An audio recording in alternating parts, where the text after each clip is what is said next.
Ako si Isabel Reyes, 22 taong gulang. 5 taon na ang nakalipas, sinabi ng ate ko sa mga magulang namin na nag-drop out ako sa medical school. Nagsinungaling siya, at ang isang kasinungalingan na iyon ang naging dahilan ng pagkawala ng buong pamilya ko sa akin. Itinakwil nila ako, blinok ang numero ko, hindi sila dumalo sa graduation ko sa residency. Wala sila sa kasal ko. Sa loob ng 5 taon, hindi ako naging anak ni Numan. Tapos noong nakaraang buwan, isinugod sa emergency room ang ate ko. Duguan, walang malay, nag-aagaw buhay. Ipinatawag ng trauma team ang chief surgeon. Bumukas ang mga pinto, at nang makita ng nanay ko ang pangalan sa puting coat na papalapit sa stretcher ng anak niya, napakapit siya sa braso ng tatay ko nang sobrang higpit na nag-iwan ito ng mga pasa. Bago tayo magpatuloy, maglaan muna tayo ng sandali para mag-like at mag-subscribe. Pero kung talagang tumatak lang sa inyo ang kuwentong ito, at i-drop ninyo ang inyong lokasyon at lokal na oras sa mga komento. Gusto kong malaman kung nasaan kayo ngayon. Ngayon, hayaan ninyo akong ibalik kayo sa Taglagas ng 2019 sa isang lamesa sa kusina sa San Fernando, Pampanga, at sa huling pagkakataon na tumingin sa akin ang tatay ko nang may pagmamalaki. Sa paglaki ko, 2 kaming magkapatid na babae sa bahay ng mga Reyes, pero isa lang ang mahalaga.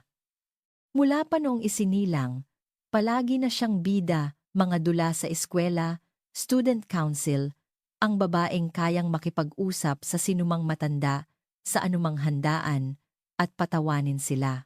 Ang mga magulang ko, sina Jerry at Diana Reyes, mga simpleng mamamayan mula sa Pampanga, middle class, ay humanga sa kanya dahil doon.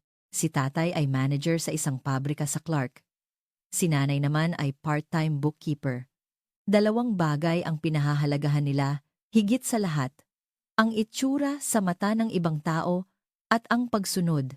Si Marisa, perpektong naibigay ang pareho araw-araw.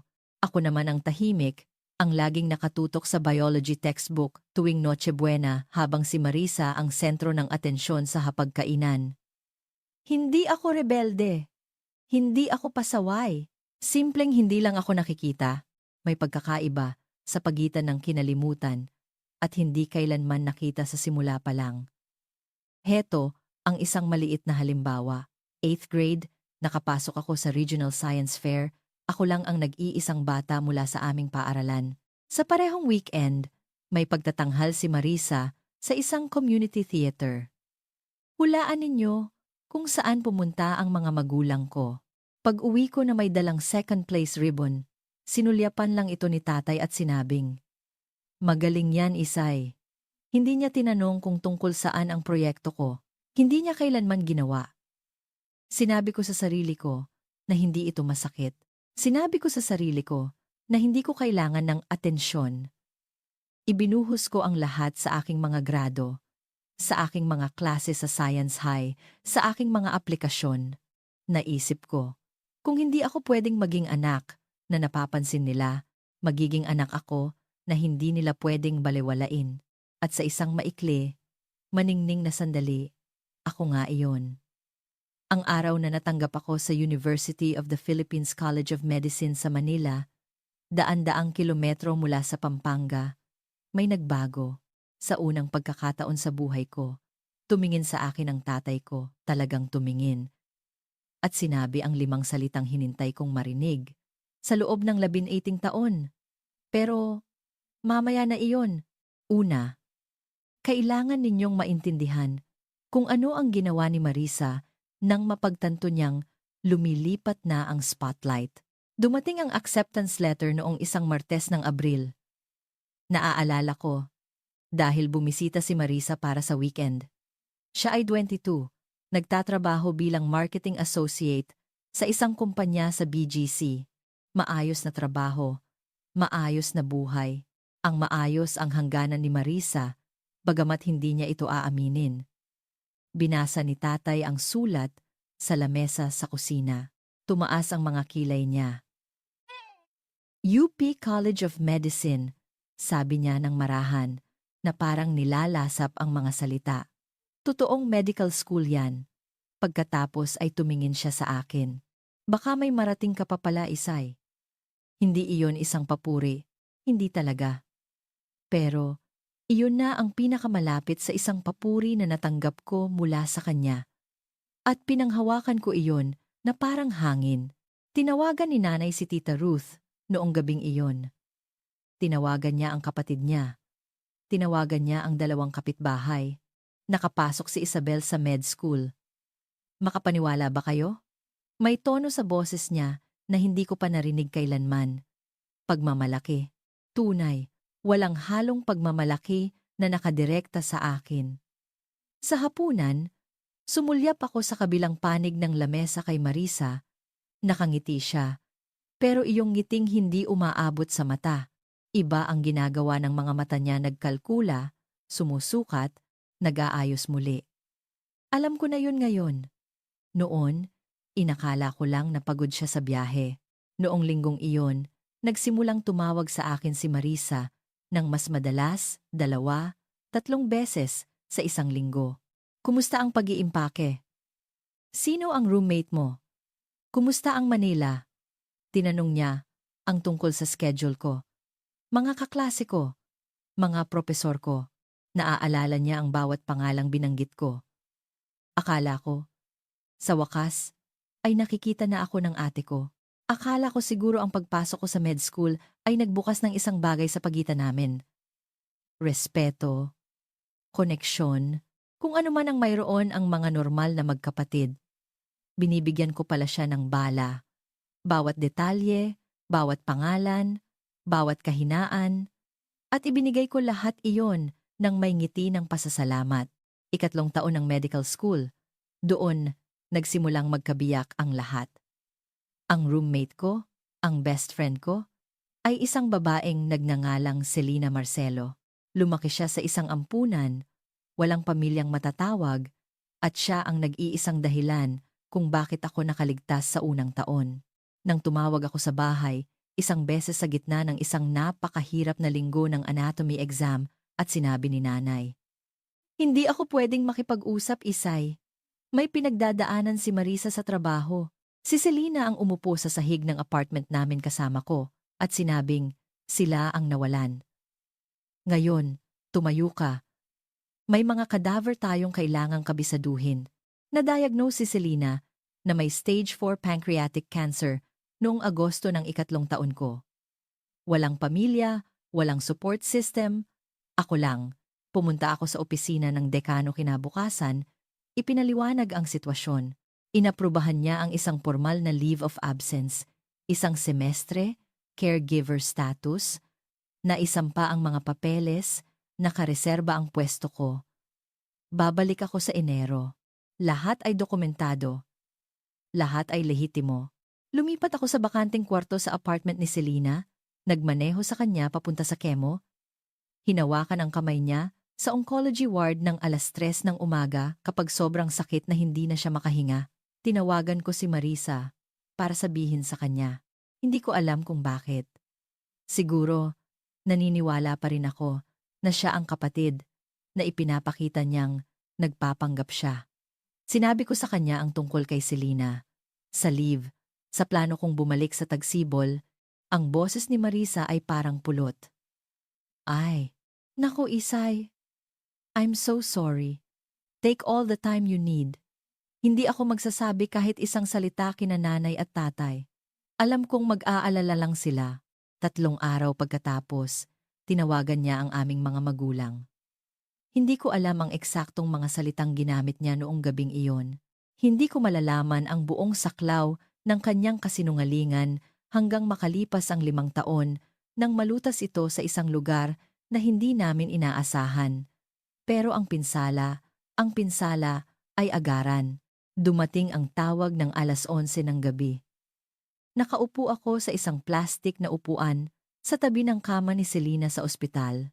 Nagkaroon siya ng masamang reaksyon sa huling round ng chemo at inadmit siya ng magdamag.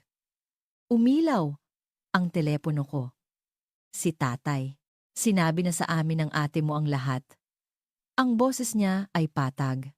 Nagyayelo. Ang pag-drop out, Ang boyfriend? Lahat? Tay? Hindi yan. Huwag kang magsinungaling. Ipinakita sa amin ni Marisa ang mga mensahe. Ipinakita niya sa amin ang ebidensya. Idiniin ko ang kamay ko sa pader para masuportahan ang sarili. Anong mga mensahe? Anong ebidensya? Tay, nakaupo ako sa isang ospital ngayon. Inaalagaan ko ang kaibigan ko. Sinabi ni Marisa na eksakto yan ang sasabihin mo. Isang sandaling katahimikan. Sabi niya, may handa ka ng kuwento. Sumagot naman si nanay sa linya. Nanginginig ang boses niya. Nay, pakiusap. Makinig kayo sa akin. Nag-file ako ng leave of absence. Pwede kong ipakita sa inyo ang mga papeles. Pwede kong ibigay sa inyo ang numero ng dekano. Tama na, si tatay ulit. Huwag kang tatawag sa bahay na ito hanggat hindi ka handang sabihin ang totoo. Sapat na ang kahihiyang idinulot mo sa pamilyang ito. Namatay ang linya. Umupo ako sa sahig ng ospital na iyon sa loob ng 20 minuto. Nag-beep ang IV ni Selena sa kabilang panig ng kurtina. Ipinapakita pa rin ng screen ng telepono ko ang tagal ng tawag. 4 na minuto at 12 segundo. Ganoon lang katagal bago ako binura ng mga magulang ko. Pagkalipas ng 20 minuto, isang text mula kay Marisa. I'm sorry, Isay. Kinailangan kong sabihin sa kanila. Hindi ko na kayang itago ang sikreto mo. Hindi siya nagsisisi. Isinagawa lang niya ang pinakatumpak na atake ng kanyang buhay. At ginawa niya iyon na may kasamang broken heart emoji bilang pirma. Nasa Manila ako. Daan-daang kilometro mula sa Pampanga. Mayroon akong LF2,300 sa aking checking account at kagagaling ko lang maging hindi anak ni Numan. Sinubukan ko. Kailangan ninyong malaman iyon. Sinubukan ko ang lahat ng aking makakaya mula sa malayo. Na walang pera at may nag-aagaw buhay na kaibigan sa kabilang kwarto. Sa sumunod na 5 araw, tinawagan ko ang aking mga magulang ng labang atin na beses. Ang unang 3 ay napunta sa voicemail. Sa ika-4, nakablock na ang numero ni tatay. Blinok ako ni nanay 2 araw. Pagkatapos, nagpadala ako ng 2 email, isang maikli, isang mahaba. Ang mahaba ay may kalakip na PDF ng aking leave of absence paperwork. Isinama ko ang direktang numero ng telepono ng dekano. Isinama ko ang pangalan ng oncologist ni Selena. Ibinigay ko sa kanila ang bawat piraso ng ebidensya na kakailanganin ng isang makatwirang tao. Walang ni isang email na nakatanggap ng tugon. Sumulat ako ng isang liham. Ipinadala ito ng priority mula sa Manila. 5 araw pagkatapos, bumalik ito. Return to sender na walang bukas. Nakilala ko ang sulat kamay ng aking ina sa sobre. Tinawagan ko si Tita Rosie, ang nakababatang kapatid ni tatay. Ang tanging tao sa aming pamilya na kailanman ay itinuring akong kapantay. Tinawagan ni Tita Rosie si tatay noong gabing iyon. Alam ko dahil tinawagan niya ako pabalik pagkalipas ng 40 minuto, mabigat ang boses. Sinabihan niya akong, "Huwag makialam, iha." Sabi niya, "Ginusto mo yan. Panindigan mo." Sinubukan siyang sabihan ni Tita Rosie tungkol sa leave of absence. Binabaan siya ni tatay ng telepono.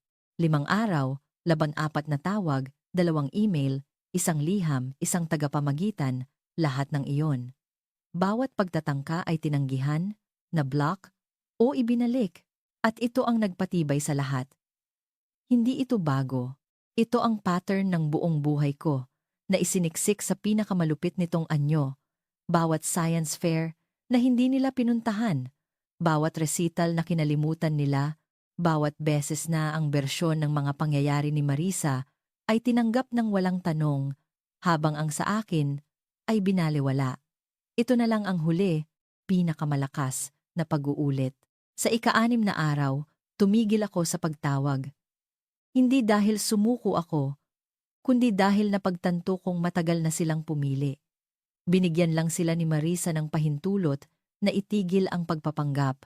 Namatay si Selena 1 linggo ng umaga noong Disyembre. Tahimik.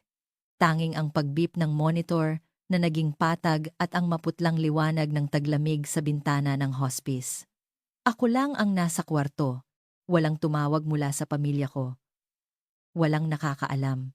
Ang nag-iisang taong sinabihan ko, si Marisa, ay masyadong abala sa pag-aalaga sa kasinungalingang itinanim niya para mag-alala na ang dahilan ng aking leave of absence ay huminto na sa paghinga. Nag-organisa ako ng isang maliit na burol. 6 na tao ang dumating. Ang dating kapatid ni Selena sa ampunan ay nagmaneho mula sa Laguna. Ilang kaklase, isang nurse mula sa oncology ward na naging malapit sa kanya. Tumayo ako sa harap ng isang kapilya na kayang maglaman ng 60 at nagbasa ng isang eulogy sa mga hanay ng mga bakanteng upuan. Hindi dahil hindi ako wasak, kundi dahil 3 buwan na akong diretsong umiiyak at wala nang natira. Noong gabing iyon, mag-isa akong nakaupo sa apartment ni Selena, aming apartment. Ang tasa niya ng kape ay nasa counter pa rin. Ang jacket niya ay nakasabit pa rin sa pinto. Binuksan ko ang aking laptop at tinitigan ang aplikasyon para mag-enroll muli para sa spring semester. Pagkatapos ay natagpuan ko ito, nakasuksok sa kopya ni Selena ng Grey's Anatomy, ang aming biruan. Ni-bookmark niya ang kabanata sa pancreas gamit ang isang dilaw na sticky note na nagsasabing, "Salbahe," ang sulat kamay niya. Nanginginig ngunit sinadya. "Tapusin mo ang sinimulan mo. Isabel, maging doktor ka na alam kong kaya mong maging, at huwag na huwag mong hahayaan ang sinuman, lalo na ang sarili mong dugo, na sabihin sa iyo kung sino ka." Isinulat niya ito 2 linggo bago siya namatay. Alam niyang hindi siya naroroon kapag kailangan ko ng tulak. Isinara ko ang laptop, binuksan itong muli, pinunan ang re-enrollment form. 2 pagpipilian, gumuho o umakyat.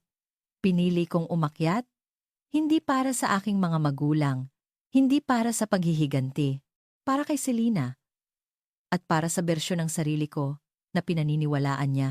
Bumalik ako noong Enero. Walang suporta mula sa pamilya, walang safety net. Kumuha ako ng karagdagang student loans, kumuha ng part-time na posisyon bilang research assistant, at kumain ng mga tira sa cafeteria ng ospital ng mas maraming beses kaysa sa aaminin ko. Walang pakialam ang medical school sa personal mong buhay. Hindi humihinto ang mga anatomy exam dahil itinakwil ka ng pamilya mo. Hindi umiikli ang 12 oras na clinical rotations dahil umiyak ka sa supply closet ng 2:00 ng umaga. Kaya, tumigil ako sa pag-iyak at nagsimulang magtrabaho. Nagtrabaho ako na parang nakasalalay dito ang buhay ko. Dahil sa isang paraan, totoo iyon. Nagtapos ako sa tamang oras. Walang dumating mula sa Pampanga. Nakapasok ako sa isang surgical residency sa St. Michael's Medical Center, pabalik sa Metro Manila, isang level 1 trauma center, isa sa pinakaabala sa bansa. Doon ko nakilala si Dr. Margarita Torres.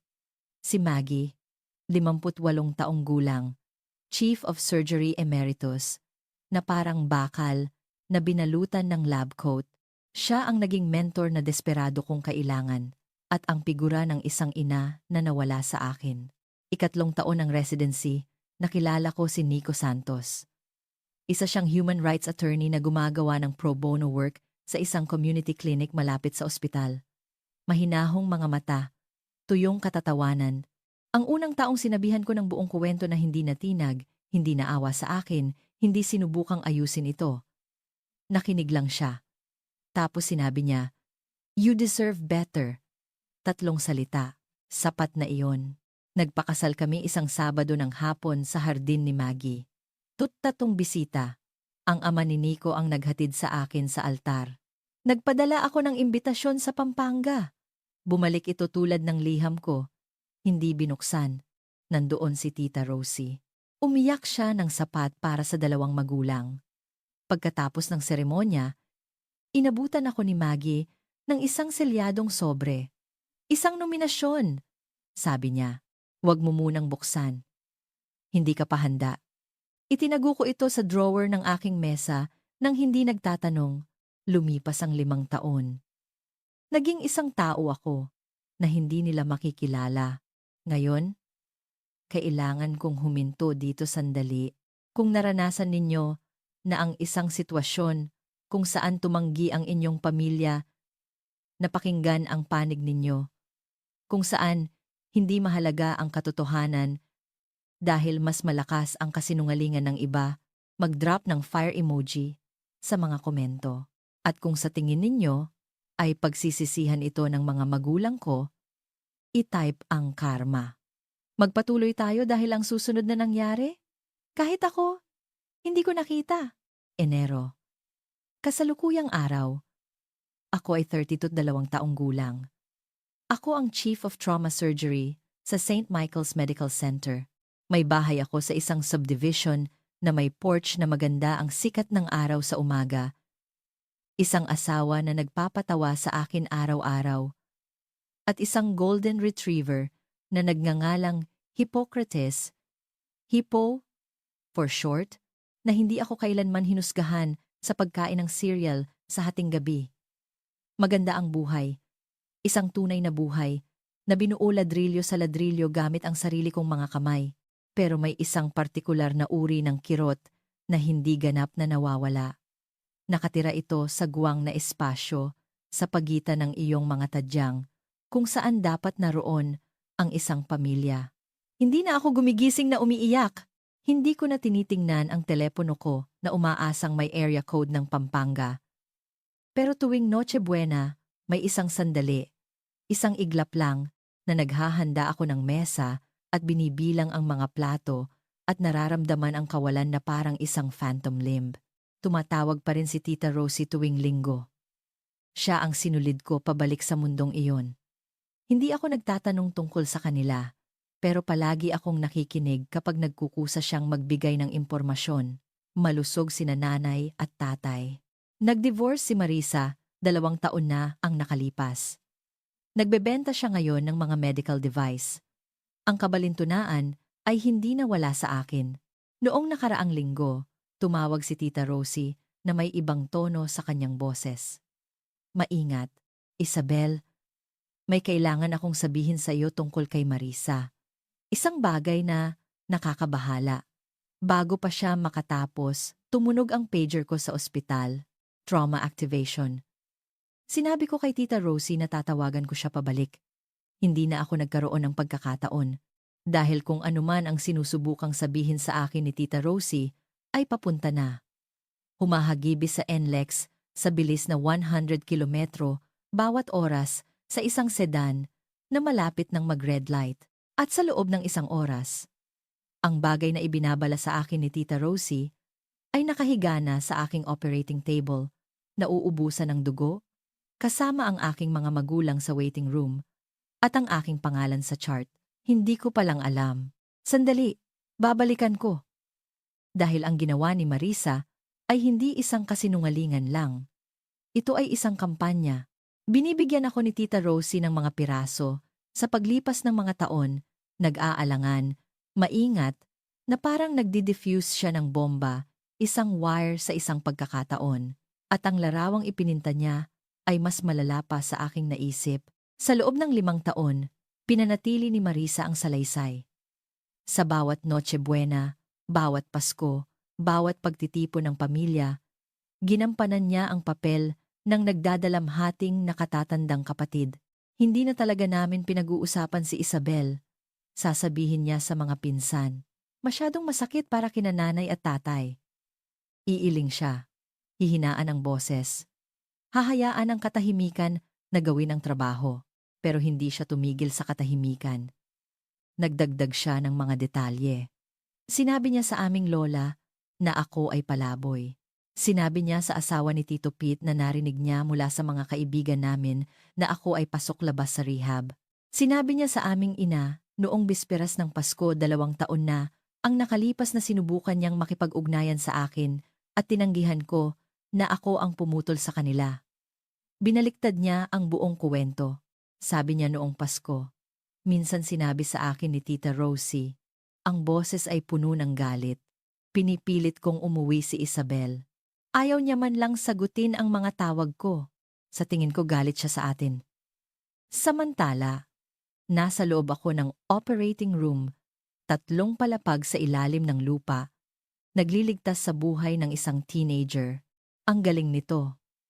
At ginagamit ko ang salitang iyon ng may pandidiri, ay hindi kailangan ni Marisa na kalimutan ako ng aming mga magulang. Kailangan niyang maniwala sila na ako ang nag-abandona sa kanila. Sa ganoong paraan, ang kanilang kalungkutan ay naging patunay. Ang kanilang katahimikan ay naging makatwiran. At nanatili siyang eksakto kung ano siya noon pa man. Ang tapat na anak, ang nag-iisang nanatili. Hindi niya sila pinoprotektahan. Pinoprotektahan niya ang kanyang posisyon. At may isa pang bagay na sinabi sa akin ni Tita Rosie. Isang bagay na hindi ko nalaman hanggang sa huli na nagpadilim pa, lalo sa buong larawan. Pero mamaya na iyon, sinabi sa akin ito ni Nico habang nagkakape, isang umaga, 6 na buwan na ang nakalipas. 2 taon na niya itong itinatago. May hindi ako sinabi sa iyo. Sabi niya. Maingat na inilapag ang kanyang tasa. Ang paraan niya, kapag maghahatid siya ng masamang balita sa kanyang boses abogado. 2 taon na ang nakalipas, nakatanggap ako ng tawag mula sa HR sa dati mong ospital. May isang taong gumagamit ng peking pangalan na kumontak sa kanila na nagtatanong tungkol sa employment status ni Isabel Reyes. Gusto nilang malaman kung nadisiplina ka na ba. Kung lehitimo ang iyong mga credential, tinitigan ko siya. Sino? Nagpatulong ako sa isang kasamahan na i-trace ang inquiry. Ang IP address ay bumalik sa San Fernando. Naging napakatahimik ng kusina. Ang buntot ni Hipo ay tumatama sa sahig. Sumisitsit ang coffee maker. May hinahanap siya. Kahit ano, kumpirma ni Nico. Kahit ano, wala siyang nakita. Wala. Dahil walang mahahanap, hinawakan ko ang aking tasa ng mahigpit. Ramdam ko ang init na tumatagos sa seramika. Hindi lang siya minsan nagsinungaling sa akin, Nico. Hinahunting niya ako. Inabot niya ang kamay niya sa lamesa at ipinatong sa ibabaw ng akin. Hindi yan away magkapatid, Isabel. Iba na yan. Tama siya. Hindi lang nagsinungaling si Marisa at nagpatuloy. Nagtayo siya ng isang arkitektura ng panlilinlang. Mga pader na kayang magdala ng bigat, mga pinatibay na biga, at ginugol niya ang 5 taon upang tiyakin na walang magkakaroon ng lamat. Bawat kuwento sa Pasko, bawat bulong-bulungan, bawat peking pagtatanong ay isa pang ladrilyo. Maaari sana akong gumawa ng isang bagay noon. Tumawag ng abogado, harapin ang aking mga magulang, pasabugin ang lahat. Pero hindi ko ginawa dahil ang buhay na mismo ang gagawa nito para sa akin sa pinakamalupit, pampubliko at balintunang paraan na maiisip. At nagsimula ito sa isang pager ng 3:00 ng umaga. Huwebes ng gabi. Enero 37 nen. Ginising ako ng pager mula sa mahimbing na tulog. Gumalaw si Nico sa tabi ko, may ibinulong. Itinaas ni Hipo ang kanyang ulo mula sa paanan ng kama. Nagniningning ang screen sa dilim. Level 1 trauma. MVC. Single female, 35. Blunt abdominal trauma. Hemodynamically unstable. ETA, 8 minutes. Nakabihis ako sa loob ng 4 na minuto. Nagmamaneho sa loob ng 6. Walang laman at basa ang mga kalsada. Ang partikular na lilim ng itim na ibinibigay ng Enero sa Metro Manila. Pinag-isipan ko ang kaso sa aking isip tulad ng lagi kong ginagawa, mekanismo ng pinsala. Posibleng organ na apektado, mga pagpipilian sa operasyon, banggaan ng sasakyan, blunt abdominal trauma, hindi matatag na vitals, malamang splenic rupture, posibleng liver laceration. Ginawa ko na ang operasyong ito ng daan-daang beses. Nag-badge in ako sa entrance ng ambulance bay at dumiretso sa trauma bay. Nag-a-assemble na ang aking team. 2 residente, isang trauma nurse, anesthesia na naka-standby. Kinuha ko ang intake iPad mula sa istasyon ng charge nurse. at nag-swipe sa papasok na chart ng pasyente. Pasyente. Marisa Reyes. D.O. B. Marso 14, 1990. Emergency contact. Gerardo Reyes, ama. Natigilan ako sa paglalakad. Ang ingay sa hallway, ang mga beep, ang intercom, ang langit-ngit ng mga sapatos, sa sahig lahat ay humupa na parang alon. Sa loob ng 2 segundo, siguro 3, hindi ako isang siruhano. Isa akong 26. Daong gulang na nakaupo sa sahig ng ospital sa Manila, mainit pa ang telepono sa aking kamay. Nakikinig sa isang dial tone. Dr. Reyes? Ang charge nurse ko, si Linda, ay lumitaw sa aking balikat. Okay ka lang? Tumingin ako, kumurap, ibinaba ang iPad. Ayos lang ako. Ihanda ang Bay 2 at i-page si Dr. Patel. Gusto ko siyang naka-standby. Umugong ang sirena ng ambulansya sa di kalayuan, papalapit, at sa likod ng ambulansyang iyon. Alam ko bago ko pa sila makita, ay 2 taong hindi ko hinarap sa loob ng 5 taon. Bumukas ang mga pinto ng ambulansya, at mabilis na dumating ang stretcher. Nakatali si Marisa, walang malay, ang oxygen mask ay nagmo-moist dahil sa mababaw na paghinga. May dugo sa kanyang damit, isang kamay ay nakalaylay sa gilid ng rehas. Mabilis na sinabi ng mga paramedic ang mga numero. Bumababa ang presyon ng dugo. Tumataas ang tibok ng puso. 2 malalaking IV ang nakakabit. Sa likod nila, tumatakbo, ay ang aking mga magulang. Tila tumanda ng 1 dekada ang aking ina. Mas manipis ang buhok, hukot ang mukha. Nakasuot siya ng bathrobe, baliktad ang pagkakasapatos. Ang aking ama ay nakasuot ng flannel at maong na isinuot ng nagmamadali. Ang kulay ng kanyang mukha ay parang lumang papel. Anak ko yan, sigaw niya sa triage nurse. Saan nila siya dadalhin? Kailangan kong makausap ang doktor na namamahala. Ang nurse, isang babaeng nagngangalang Carla, na 3 taon ko ng katrabaho, ay itinaas ang parehong kamay. Sir, kailangan pong maghintay ng pamilya sa surgical waiting area. Narito na po ang trauma team. Ang chief na po mismo, ang personal na humahawak nito. Ang chief? Hinawakan ni tatay ang braso ni Carla.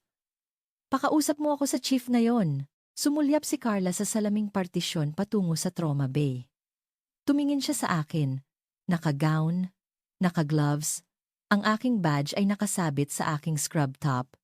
Binasa niya ang pangalan. Binasa itong muli. Nanlaki ang kanyang mga mata sa isang iglap. Umiling ako ng bahagya. Wag na yon, nag-compose si Carla. Sir, naghahanda na po ang chief para sa operasyon. Ia-update po kayo sa lalong madaling panahon. Pakiusap, dito po ang daan papuntang waiting room. Dinala ang aking mga magulang sa hallway. Nagdadasal ng pabulong si nanay. Ang mga kamay ay magkakakapit nang mahigpit na namumuti ang kanyang mga buko. Patuloy na lumingon si tatay. Tumitingin sa bawat bintanang dinadaanan niya. Siya na lang ang meron kami, sabi niya sa wala sa partikular. Narinig ko ito sa pamamagitan ng salaming partisyon. Bawat salita. Siya na lang ang meron kami. Na parang hindi ako umiral kailanman. Pumasok ako sa scrub room ng mag-isa. 30 segundo. Iyon lang ang pinayagan ko sa aking sarili. Binuksan ko ang gripo, hinayaan ang mainit na tubig na dumaloy sa aking mga kamay.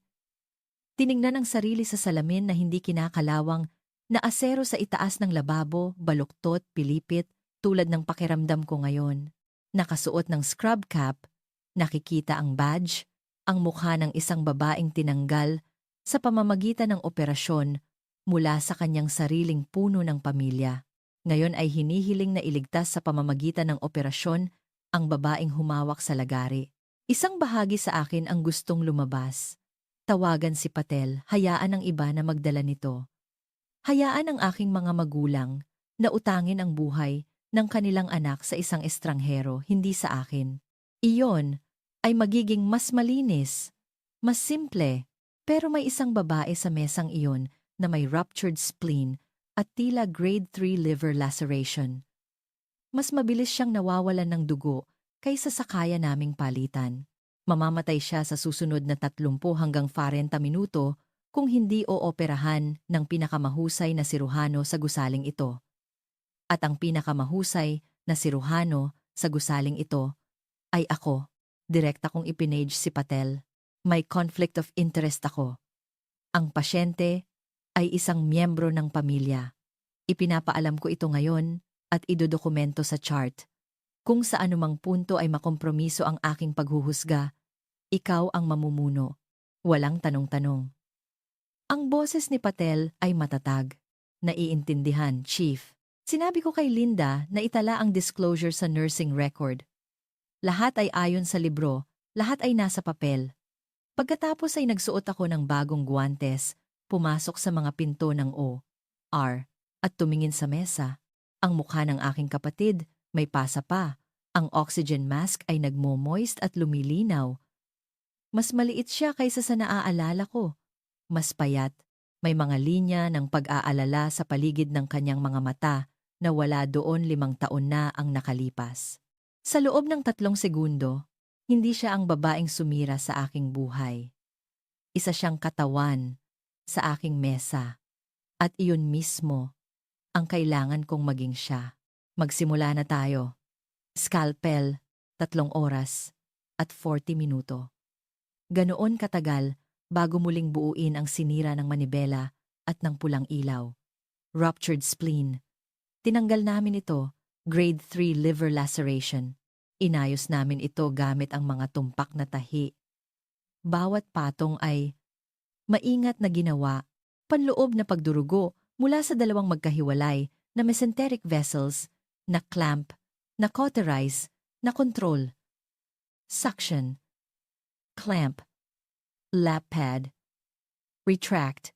Ang aking mga kamay ay gumalaw sa paraang sinanay silang gumalaw. Matatag. Sinadya. Mabilis kapag mahalaga ang bilis. At mabagal kapag mahalaga ang katumpakan. Pinanood ng mga residente.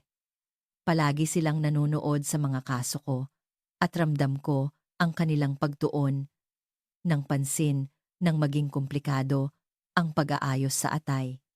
Hindi ako nag-alinlangan. Ang gananang, hindi ko kayang magkamali. Alas, eyes, sisi, one eyes, inilagay ko ang huling tahi. Matatag na ang vitals ni Marisa. Nag-normalize ang BP, malinaw ang output. Buhay siya. Si Dr. Patel, na tahimik na nakatayo sa sulok sa buong panahon, ay ibinaba ang kanyang maskara. Isabel, sabi niya, nang mahina, walang kapintasan iyon. Gusto mo bang ako na ang kumausap sa pamilya? Tinanggal ko ang aking mga guwantes, inihulog sa basurahan, naghugas ng kamay, automatiko, metodikal, sa parehong paraan na ginawa ko ito ng 10,000 beses na. Hindi, sabi ko. Akin ito. Nakita ko muli ang aking refleksyon sa salamin ng scrub room. Parehong mukha, parehong badge, pero may nagbago. Sa loob ng 5 taon, ako ang anak na nawala. Ngayon, ako ang siruhano na kagagaling lang sa paghila sa aking kapatid mula sa bingit ng kamatayan. Ang 2 katotohanang iyon ay malapit nang magbanggaan sa isang waiting room, 40 talampakan ang layo. Sa harap ng aking buong night shift team, inayos ko ang aking scrub top. Sinuri ang aking badge. Huminga ng 1 beses, pagkatapos ay naglakad ako patungo sa waiting room. Hindi kailanman naging ganito kahaba ang hallway. Ang waiting room ay mayroong fluorescent na katahimikan na nararanasan sa mga ospital ng alas 7 ng umaga. 2 iba pang pamilya ang nakakalat sa malalayong sulok. Isang telebisyon ang nagbubulong ng mga ulat sa panahon sa walang sinuman. At sa gitnang hanay, nakaupong matigas, walang tulog, takot na takot, ay ang aking mga magulang. Pumasok ako sa mga dobling pinto, nakasuot pa rin ang aking surgical scrubs, maskara na nakababa sa aking leeg. Wala na ang scrub cap, nakatali ang buhok, Ang aking badge ay nakasabit sa dibdib, nakaprint sa malinis na block letters na mababasa ng sinuman mula sa 6 na talampakan ang layo, Dr. Isabel Reyes, MD, FPCS, Chief of Trauma Surgery. Unang tumayo si tatay. Palagi siyang unang tumatayo. Ito ay isang reflex, ang pangangailangang mamuno. Doktora, kumusta na siya? Si Marisa ba? Natigilan siya. Ang kanyang mga mata ay bumagsak sa aking badge. Pagkatapos ay tumaas sa aking mukha. Pagkatapos ay bumagsak muli sa badge. Pinanood ko ang pagkilala na gumalaw sa kanya na parang isang pisikal na bagay. Isang panginginig na nagsimula sa kanyang mga kamay at umakyat sa kanyang panga. Tumingin si nanay pagkalipas ng kalahating segundo. Naghiwalay ang kanyang mga labi. Walang tunog na lumabas. Ang kanyang kanang kamay ay mabilis na humawak sa braso ni tatay at kumapit ng mahigpit. Ang mga daliri ay bumaon sa flannel ng kanyang manggas. Na may lakas na kalaunan ay nalaman kong nag-iwan ng 4 na pasang hugis daliri. 5 segundo ng katahimikan. 5 segundo na naglalaman ng 5 taon. Unang nagsalita ako, kalmado, klinikal, ang parehong boses na ginagamit ko sa pakikipag-usap sa bawat pamilya sa silid na ito. Ginoo at Ginang Reyes, ako po si Dr. Reyes, Chief of Trauma Surgery. Ang inyong anak na si Marisa ay nagtamo ng ruptured spleen at grade 3 liver laceration sa aksidente. Naging matagumpay po ang operasyon. Matatag na po siya at kasalukuyang nasa ICU. Makikita ninyo siya sa loob ng humigit kumulang 1 oras. Ginoo at Ginang. Hindi nanay at tatay. Pinanood kong tumama iyon. Pinanood kong humiwa iyon. Sa likod ko, sa pamamagitan ng salaming partisyon, si Linda at 2 nurse ay nanonood. Alam nila sa itsura ng kanilang mga mukha. Nabuo na nila ang kwento. Unang gumalaw ang aking ina. Humakbang siya palapit sa akin, nakataas ang mga braso. Isang hikbi na ang lumalabas sa kanyang dibdib. Isabel! Diyos ko! Diyos ko! Isabel! Umatras ako. Kalahating hakbang. Magalang. Hindi maipagkakaila. Natigilan siya. Ang kanyang mga kamay ay nakabitin sa hangin sa pagitan namin. Pagkatapos ay dahan-dahan, masakit, bumagsak sa kanyang mga gilid. Ang boses ni tatay ay lumabas na parang graba na kinaladkad sa semento. Doktor ka? Doktor. Opo. Ikaw ang chief? Opo. Pero sabi ni Marisa. Nagsara ang bibig ni tatay. Binuksan ito. Isinara muli. Nakikita ko ang makinarya ng kanyang isip na sinusubukang buuin muli ang 5 taon ng katiyakan na gumuguho sa real time. Umiiyak na si nanay ngayon, hindi tahimik. Akala namin, nag-drop out ka. Akala namin, sinabi niya sa inyo na nag-drop out ako. Na may boyfriend akong may problema sa droga. Napalaboy ako. Na tumanggi akong kontakin kayo. Pinanatili kong pantay ang aking boses. Walang panginginig. Walang luha. 1,000 beses kong inensayo ang sandaling ito sa shower, sa kotse, sa dilim bago matulog. Hindi ko naisip na mangyayari ito na nakasuot ng surgical scrubs sa ilalim ng mga fluorescent na ilaw. Walang totoo doon. Walang ni isang salita. Sa pamamagitan ng salamin sa likod ko, nakita kong idiniin ni Carla ang kamay sa kanyang bibig.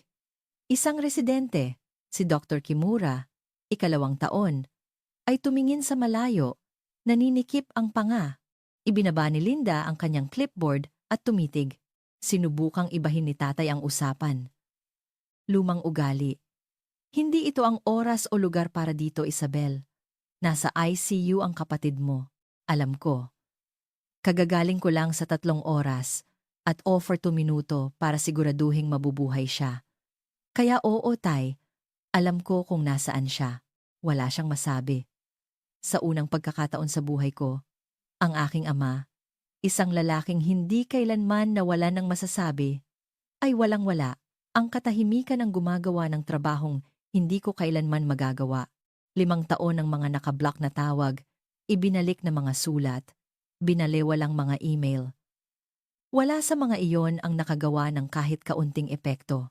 Ngunit ang pagtayo rito na buhay at matagumpay at suot ang patunay sa aking dibdib, iyon ay mas malakas kaysa sa anumang maisusulat ko sa isang liham.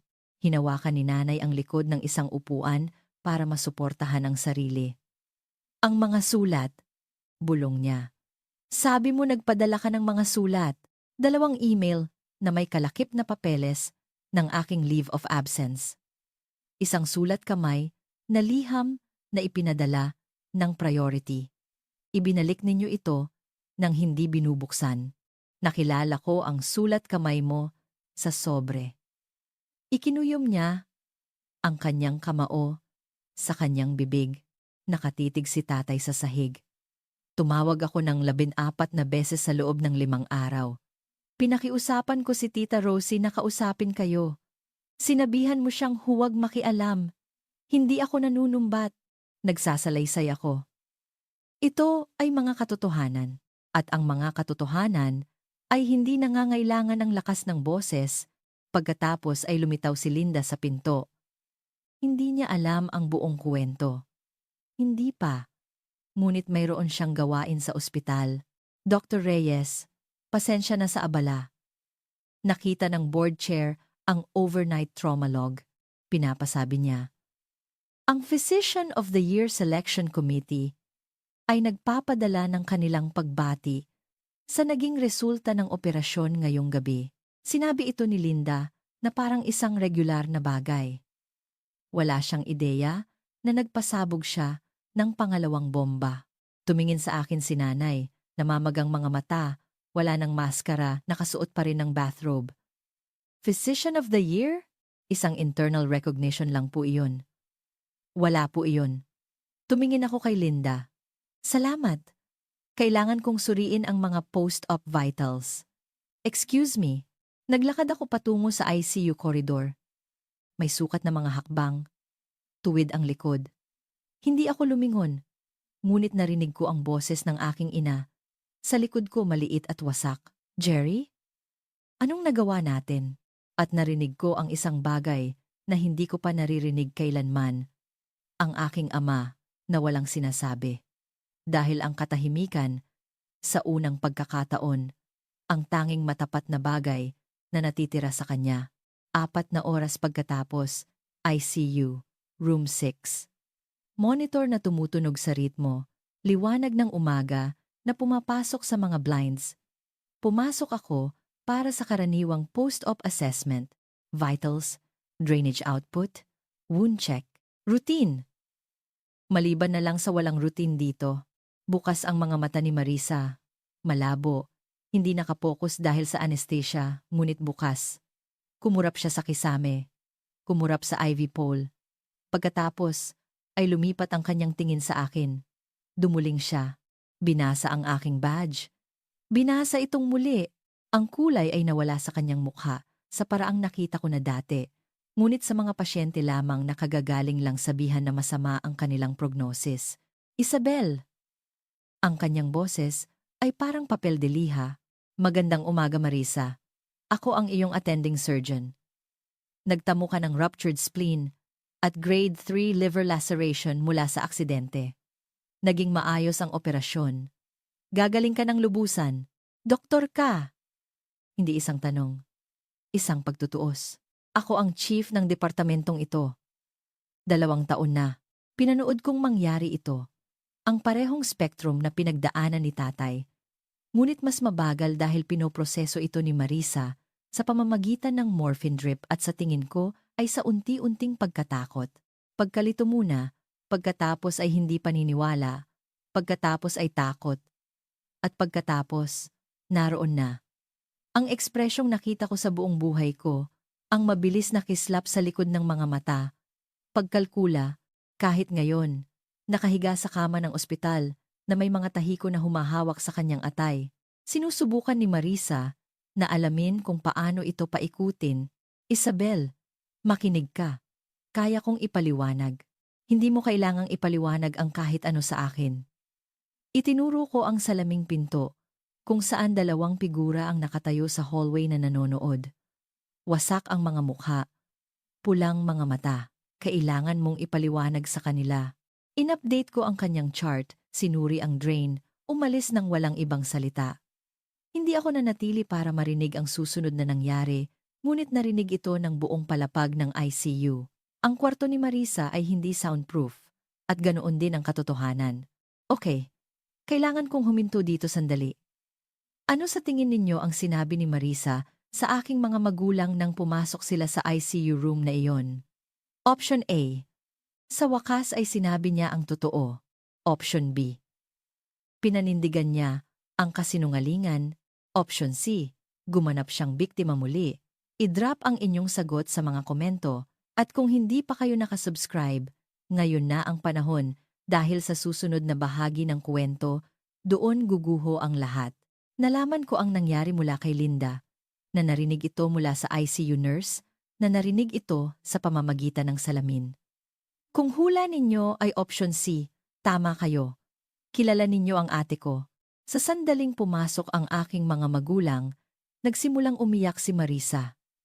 Malalakas na hikbi na humihila sa kanyang mga tahi at nagpataas sa heart monitor. Nay, Tay, kailangan ninyong maniwala sa akin. Hindi ko sinasadyang umabot sa ganito. Natatakot ako para sa kanya. Tumayo si tatay sa paanan ng kama. Ang kanyang boses ay bahagya lang na kontrol. Marisa, si Isabel ay isang siruhano. Siya ang Chief of Trauma Surgery sa ospital na ito. Hindi ko alam yan. Sabi niya nagpadala siya ng mga sulat, mga email. Tumawag siya ng laban 4 na beses.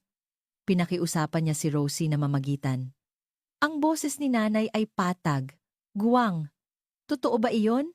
Nag-exaggerate siya. Alam niyo naman kung paano siya. Sinubukan kaming sabihan ni Rosie. Si tatay ulit.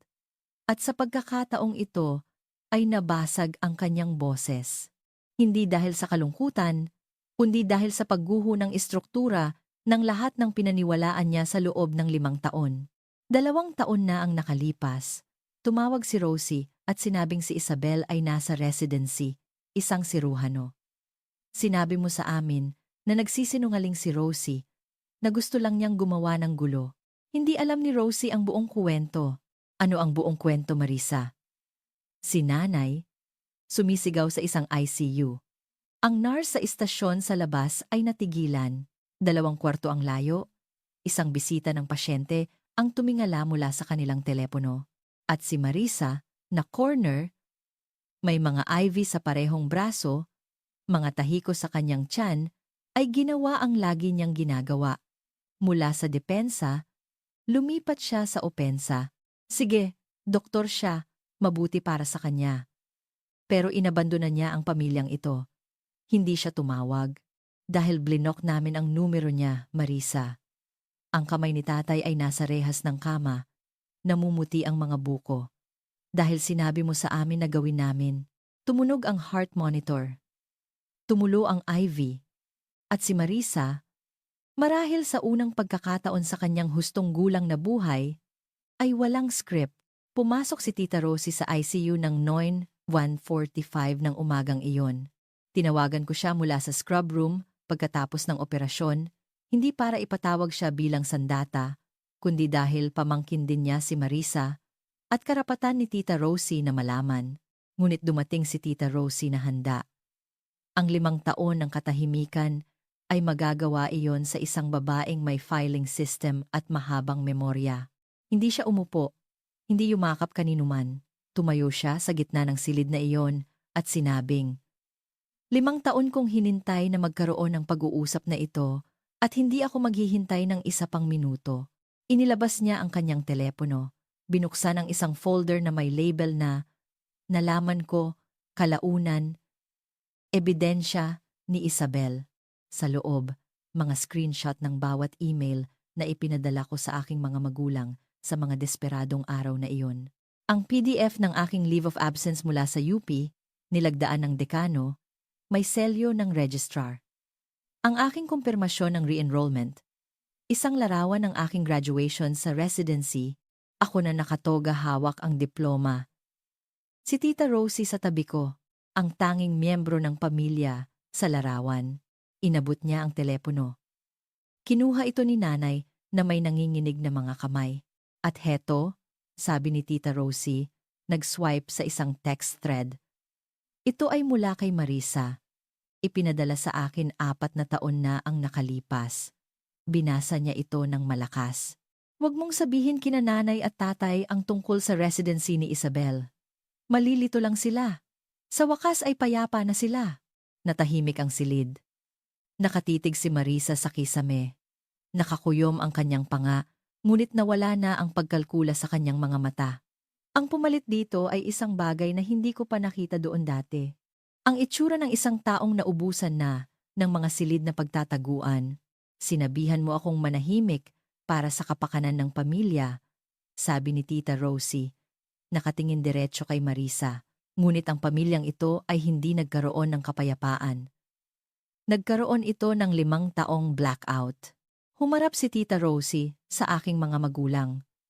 At kayong dalawa, hinayaan ninyong mangyari ito. Hindi dahil hindi ninyo mahal si Isabel, kundi dahil mas madaling mahalin si Marisa. Walang nagtalo. Wala nang natitirang pagtatalunan. Napaupo si nanay sa upuan sa tabi ng kama ni Marisa, ngunit hindi na siya nakatingin kay Marisa. Nag-scroll siya sa telepono ni Tita Rosie, binabasa ang aking mga email isa-isa. Gumagalaw ang kanyang mga labi habang nagbabasa. Huminto siya sa huli, ang ipinadala ko noong gabi bago ang aking graduation sa residency.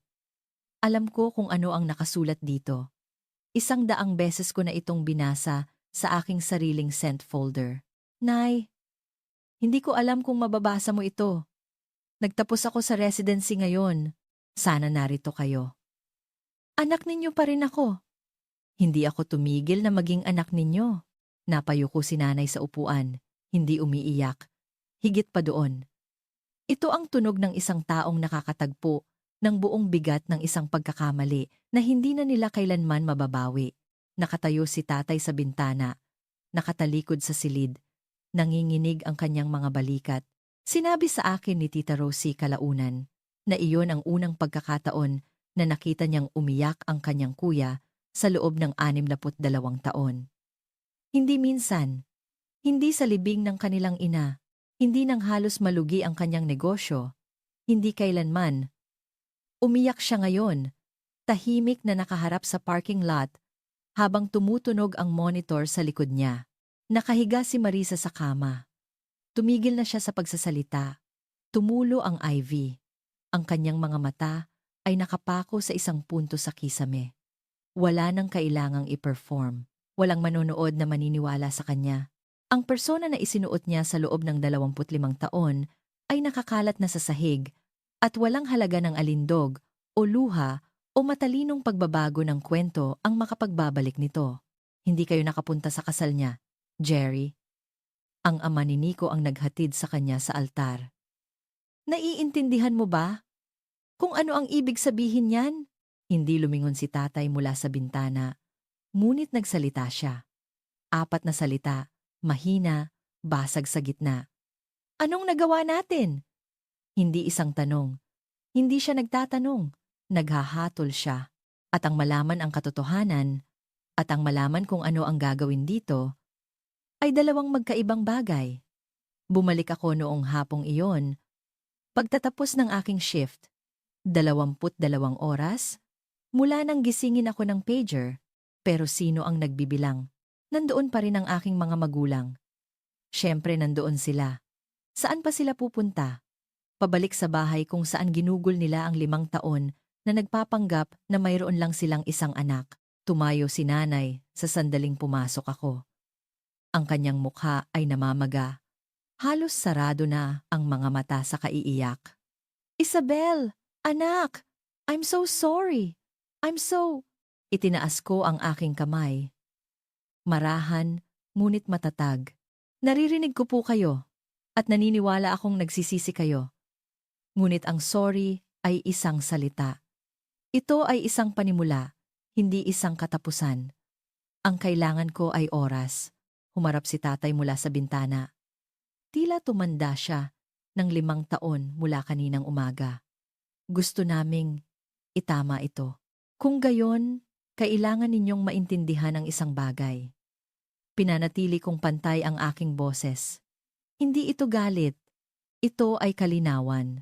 Ang uri na dumarating lamang pagkatapos mong masunog ang lahat ng iba pang emosyon at ang natitira ay ang katotohanan. Malinis at simple. Hindi ako ang babaeng ipinadala ninyo palayo. Hindi ako ang babaeng nagmakaawa sa inyo na makinig sa loob ng 5 araw mula sa malayo. Isa akong taong nagtayo ng isang buhay, isang buong buhay, nang wala kayo. At kung gusto ninyong maging bahagi nito ngayon, ito ay sa aking mga tuntunin. Binuksan ni tatay ang kanyang bibig. Lumang reflex. Pagkatapos ay isinara niya ito at tumango. Isang maliit, wasak na tango. Tiningnan ko si Marisa sa kama. Bukas ang kanyang mga mata. Nakatingin sa akin. Kapag gumaling ka na, sabi ko. Mag-uusap tayong dalawa. Isang tunay na usapan. Ngunit hindi ngayon. Ngayon. Pasyente kita. Hindi ko pinaghahalo ang dalawa. Umalis ako. Tuwid ang likod. May sukat na mga hakbang. Hindi ako lumingon. Hindi ko isinasara ang pinto. Ngunit ako ang magpapasya kung kailan ito bubukas, gaano kalawak, at kung sino ang papasok. 2 linggo pagkatapos, na-discharge si Marisa. Gumagaling na ang kanyang sugat. Ang natitira sa kanya, hindi masyado. Pinili ko ang lokasyon. Isang coffee shop sa Quezon City, kalahati ng daan sa pagitan ng kanyang apartment at ng aking bahay, neutral na teritoryo. Sumama si Nico, ngunit umupo sa isang hiwalay na mesa malapit sa bintana, nagpapanggap na nagbabasa ng mga dokumento. Hindi siya nagpapanggap. Pumasok si Marisa na parang isang taong hinukay ang laman. Nabawasan siya ng timbang. Ganoon ang epekto ng operasyon at hindi pagkain. At ang kumpiyansa na karaniwan niyang isinusuot na parang pabango ay wala na. Sa unang pagkakataon sa aking alaala, ang aking ate ay mukhang eksakto sa kanyang edad. Umupo siya. Hinawakan ang isang tasa na hindi niya ininuman, nakatitig sa mesa. Hindi ako nagpaligoy-ligoy. Hindi ako sisigaw sa iyo. Hindi ko ililista ang bawat kasinungalingan. Alam mo ang ginawa mo. Ang gusto kong malaman ay bakit. Katahimikan na sapat na ang haba para tawagin ng barista ang pangalan ng isang tao at umalingaw-ngaw ito sa mga pader. Pagkatapos ay katahimikan. Dahil magiging lahat ka ng hindi ako at hindi ko kinaya, hinayaan kong manatili iyon. Matapat yan. Unang matapat na bagay na sinabi mo sa akin sa loob ng 10 taon. Sorry, Isabel. Alam ko. Pero ang sorry ay hindi nagbabalik sa akin ng mga taon. Ang sorry ay hindi naglalagay kay tatay sa kasal ko. Ang sorry ay hindi nag-aalis sa kahon na ipinadala ni nanay pabalik sa akin. Ang mga gamit ko noong high school, ibinalik na parang patay na ako sa kanya. Tumingin siya sa malayo. Basa ang kanyang mga mata. Totoong luha. Alam ko na ang pagkakaiba ngayon. Pagkatapos ay sinabi niya ang isang bagay na hindi ko inaasahan. Tumawag din ako sa med school mo ng 2 beses. Sinubukan kong ipawalang bisa ang leave of absence mo. Sinabi ko sa kanila, nagawa-gawa mo lang ang mga dokumento ng caregiver. Ang coffee shop ay umugong sa paligid namin. Tinitigan ko siya. Hindi ako pinakinggan ng dekano mo. Pinrotektahan ka niya. Hindi niya ako pinrotektahan, Marisa. Naniwala siya sa totoo. Hindi iyon pareho. Sumandal ako sa aking upuan. Huminga. Ito ang bahaging binalangkas ko noong nakaraang gabi. Nakaupo sa sahig ng kusina na nasa kandungan ko ang ulo ni Hipo. Habang sinusuri ito ni Nico, kasama ko na parang isang closing argument. Hindi kita tatanggalin sa buhay ko, sabi ko. Ngunit magtatakda ako ng mga kondisyon. Tumango si Marisa. Maliit, talunan. Sasabihin mo ang totoo, ang buong katotohanan, sa bawat miyembro ng pamilya na pinagsinungalingan mo. Bawat tita, bawat tito, bawat pinsan na ginugol ang 5 taon na iniisip na nasa rehab ako o nakatira sa kalye. Itatama mo ang bawat isang kuwento. Gagawin ko. At gagawin mo ito sa pamamagitan ng sulat. Isang email sa family group, lahat ng 47 na tao. Kukumpirmahin ni Tita Rosie na natanggap ito ng lahat.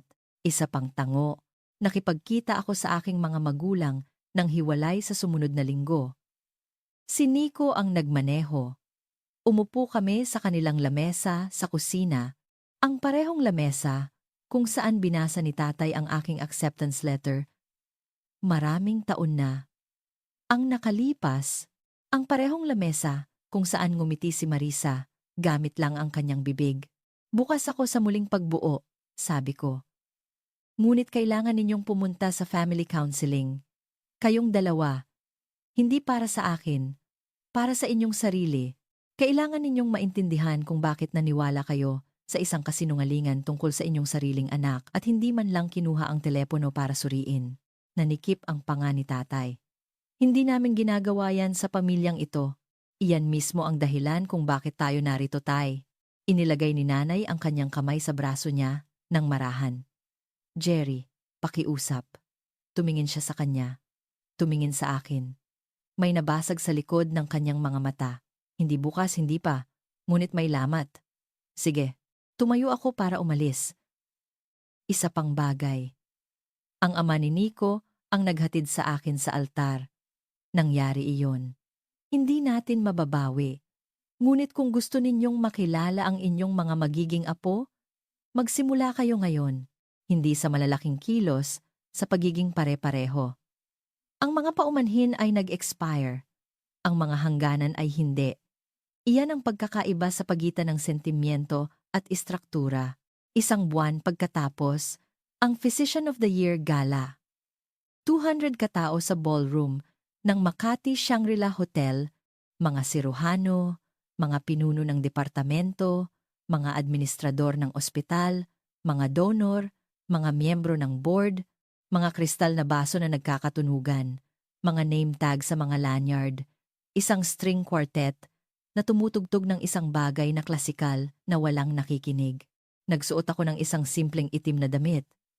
Si Nico ay nasa isang mesa sa harap na parang ipinanganak sa isang suit. Si Maggie Torres ay nakaupo sa tabi niya.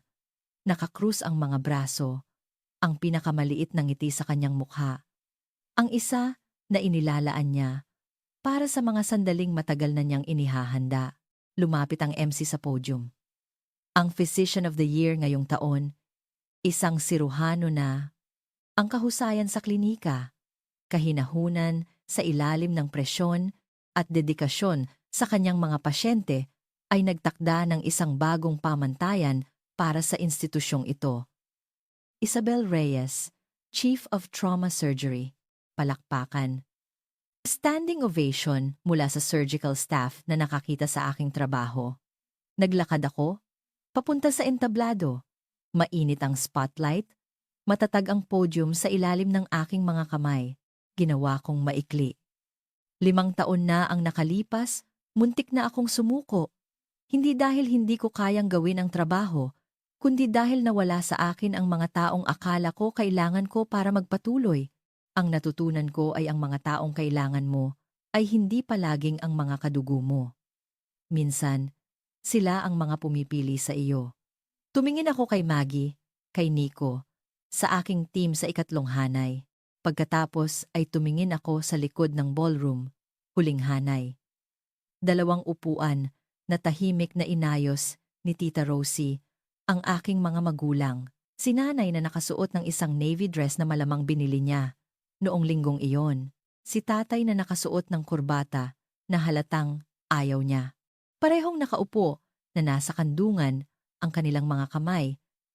Nakatingin sa entablado na may mga ekspresyong mailalarawan ko lamang bilang pagdadalamhati at pagmamalaki na naglalaban sa iisang mukha. At minsan, sabi ko, ang mga kadugo mo ay nakakahanap ng daan pabalik. Huli na. Pero narito, tinakpan ni nanay ang kanyang bibig. Tumayo si tatay. Pinuno ng palakpakan ang natitira. Pagkatapos ng gala, natagpuan ni tatay si Nico malapit sa coat check. Tumayo siya sa harap ng aking asawa ng matagal. May utang akong paumanhin sa iyo. Dapat ako ang siniko, magalang hanggang sa kaibuturan, ay inilahad ang kanyang kamay. Sa buong paggalang po, sir. Dapat marami kayong naging bagay. Pero narito na tayo ngayon. Nagkamay sila. Pula ang mga mata ni tatay. Hindi niya agad binitawan. Ipinadala ni Marisa ang email noong isang Miyerkules ng gabi. Kinumpirma ni Tita Rosie ang paghahatid sa lahat ng 47 na address. Hindi ko ito binasa hanggang kinabukasan. Dinalhan ako ni Nico ng kape at inilagay ang laptop sa lamesa sa kusina nang walang salita. Alam niya kung kailan ako bibigyan ng espasyo. 3 talata ito. Walang dahilan, walang mabulaklak na salita, tanging mga katotohanan na nakalatag, na nagsinungaling siya tungkol sa pag-alis ko sa medical school, na gumawa siya ng ebidensya, na pinanatili niya ang panlilinlang sa loob ng 5 taon, na sinadya niyang pigilan ang aming mga magulang na malaman ang katotohanan. Nagtapos siya sa, hindi kailanman inabandona ni Isabel ang pamilyang ito. Tiniyak kong maniwala sila na ginawa niya. Iyon ay kasalanan ko ng buo. Dumating ang mga tugon ng sunod-sunod. Tumawag ang asawa ni Tito Pete kay Tita Rosie na umiiyak. Inulit niya ang kuwento ni Marisa tungkol sa rehab sa isang book club, 2 taon na ang nakalipas. Nagpadala si Pinsan David sa Ilocos ng isang linyang tugon kay Marisa, hindi na kita kilala, ang aming lola. Si Lola June, 89. Ang matriarch, na tumigil sa pagtatanong tungkol sa akin tuwing Pasko dahil sinabi ni Marisa na masyadong masakit, ay direktang tumawag sa akin. 89 taong gulang na ako. Sabi niya, ang kanyang boses ay parang papel na manipis ngunit galit, at hindi pa ako kailanman napagsinungalingan ng ganito kalala ng sarili kong dugo. Isabel, patawarin mo ang isang matandang babae sa hindi pagkakita nito. Wala pong dapat patawarin, Lola. Pinagsinungalingan po kayo. Tayong lahat. Walang nag-organisa ng boycott kay Marisa. Walang nagpadala ng mga group text na nagdedeklarang patay na siya sa kanila.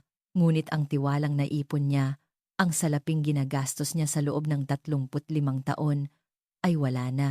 Ramdam mo ito sa katahimikan, pagkatapos ng kanyang email, sa mga tugon na hindi dumating, sa mga imbitasyon, na tahimik na tumigil sa pagdating. Walang nagparusa kay Marisa.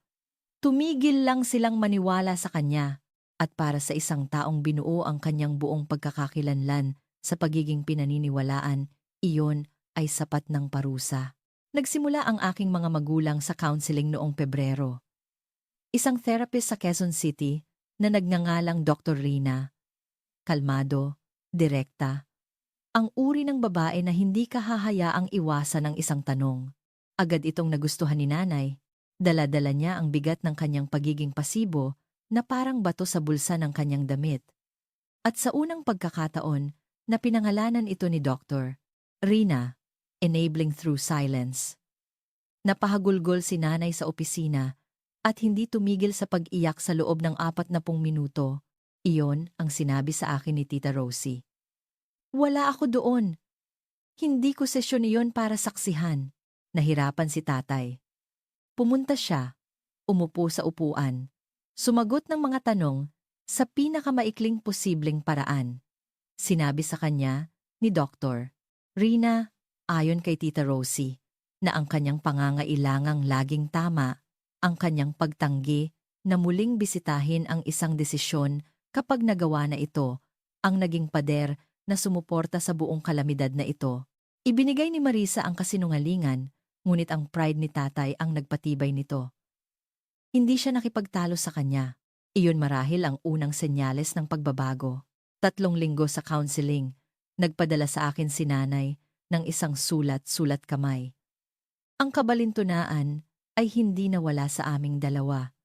Nabigo kita, isinulat niya. Hindi lang noong naniwala ako kay Marisa, kundi sa bawat pagkakataon na pinili ko ang kapayapaan kaysa sa pagiging patas. Bawat pagkakataon na hinayaan kong ang init ng ulo ng iyong ama ang magpasya kung ano ang totoo. Bawat pagkakataon na nakita kitang nakatayo sa pintuan, tahimik at naghihintay, at sinabi ko sa sarili ko na, ayos ka lang, dahil mas madaling aminin na hindi ako sapat na matapang para ipaglaban ka. Binasa ko ito sa lamesa sa kusina. Tulog si Hipo sa aking mga paa. Nasa kabilang kwarto si Nico na nagpapanggap na hindi nakikinig. Hindi ako umiyak, ngunit matagal kong hinawakan ang sulat na iyon. Pagkatapos ay binuksan ko ang drawer, kung saan ko itinatago ang mga bagay na mahalaga. Ang card ni Selena, ang aking mga ibinalik na sulat, ang imbitasyon sa kasal na bumalik ng hindi binuksan, at inilagay ko ito sa loob. Parehong drawer, magkaibang panig, ang pag-unlad ay hindi palaging dramatiko. Minsan, ito ay pag-aayos lamang ng iyong dinadala. Nagsimula rin sa therapy si Marisa, hiwalay sa mga sesyon ng pamilya.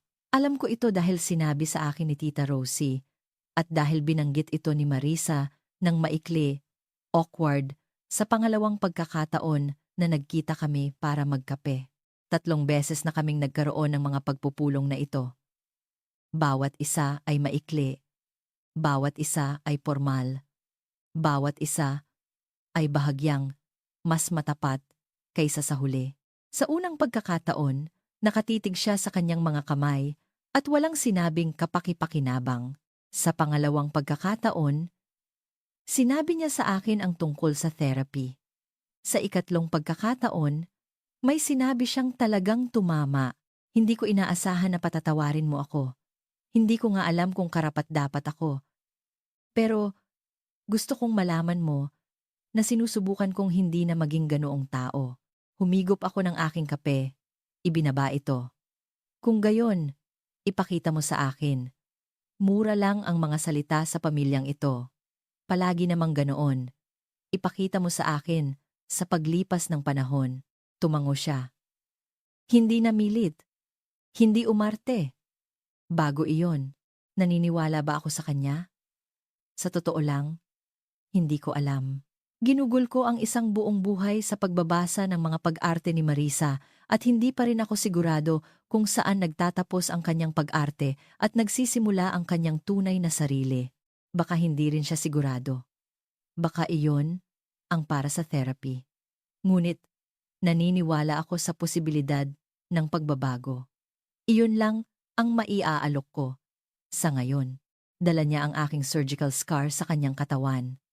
7 pulgada sa kaliwang itaas na bahagi ng tiyan.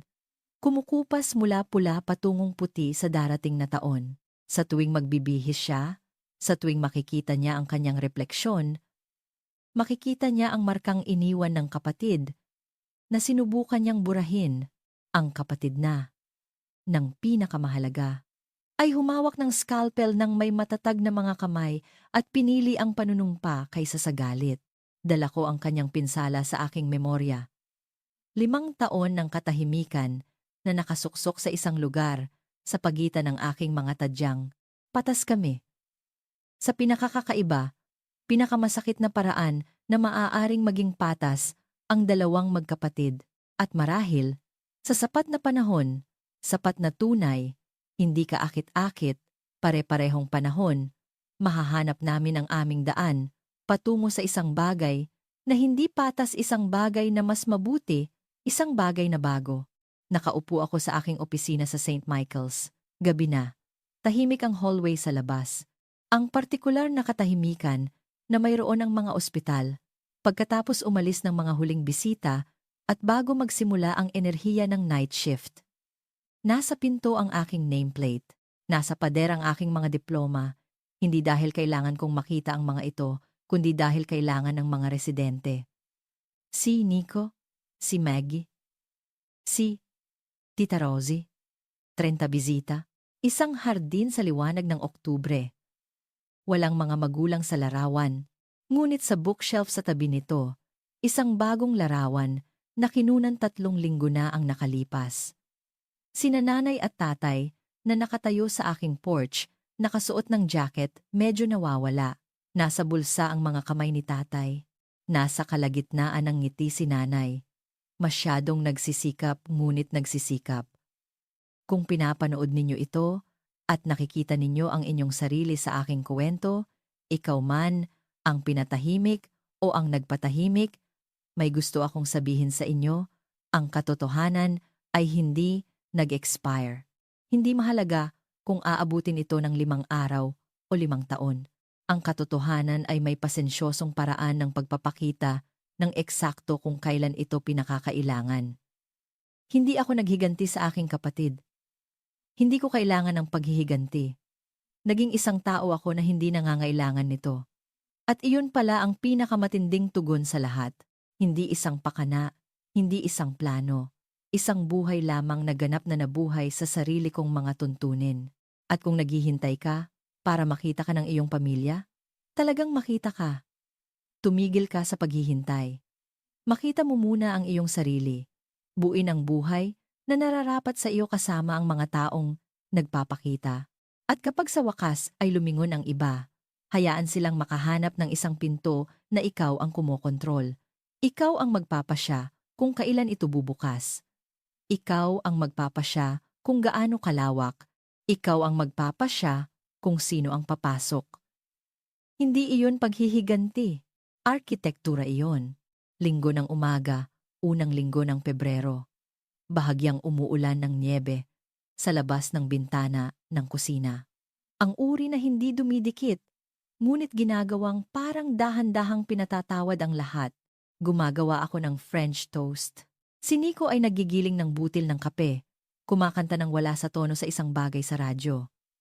Si Hipo ay nakapuwesto sa ilalim ng mesa, umaasa sa mga mumo.